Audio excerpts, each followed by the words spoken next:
Lately we've been getting a lot of questions about things like the tyres, lift, snorkel, compressor, all those little bits and pieces, so we thought we'd do a more detailed short video so we can get right into everything and show you what's going on.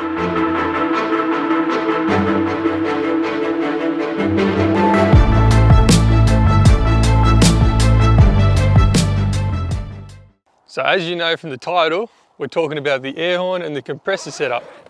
But you can't have an air horn without the compressor setup, so we'll get into the compressor first. So just got the new canopy put on yesterday, so I'll be doing a build update soon on that one. So in the toolbox I've got all the compressor, the tank, the electrical stuff, and anything else I don't want to get wet or stolen. So I've just got a cheap Chinese air compressor, which is hooked up to the 4 litre, like just a little air tank, which is necessary for the air horn because you can't just have it turn the switch on and then the pump's got to go and everything. So it gives that instant hit for it. And it also helps out with the tyres and stuff when you're pumping up to give it a bit of storage.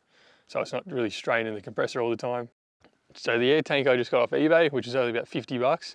And the reason I only got a small one, because you can get a lot bigger ones if you want to do other things, but I only wanted the air horn and to pump up tyres. So there was really no point to having a giant tank that was taking up all my space.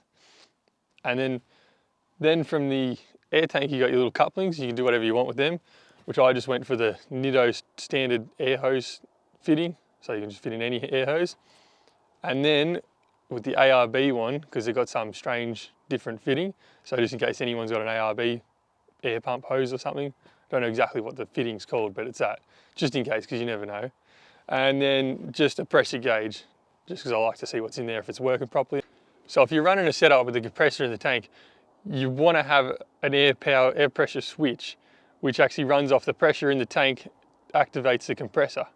So just say this one turns on at 70 and turns off at 100. And then you can turn that on in the cabin where it's got a switch which is controlled by the ignition. So you turn the ignition on and then you've got another switch in front of that that'll turn it on and off. But only when the car's on, the compressor will work. So you don't have to worry about blowing a line and then it drains your power when you're not there.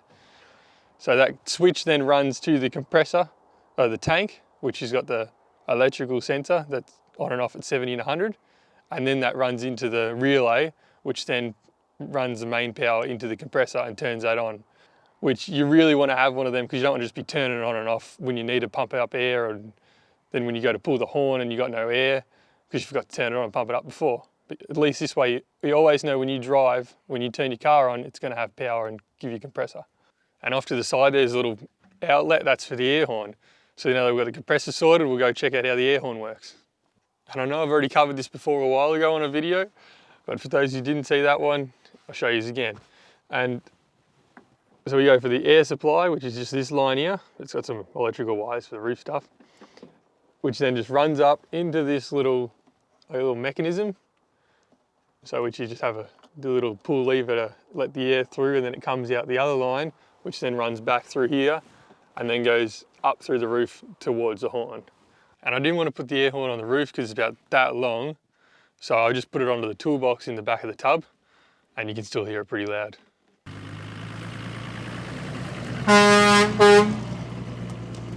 And that's all there is to it. So the biggest challenge is probably finding your air horn, so I'd just go to a truck shop and you should be able to find one. Thanks for watching. Let me know if you like where this is all going with the whole in-depth thing, and like and subscribe.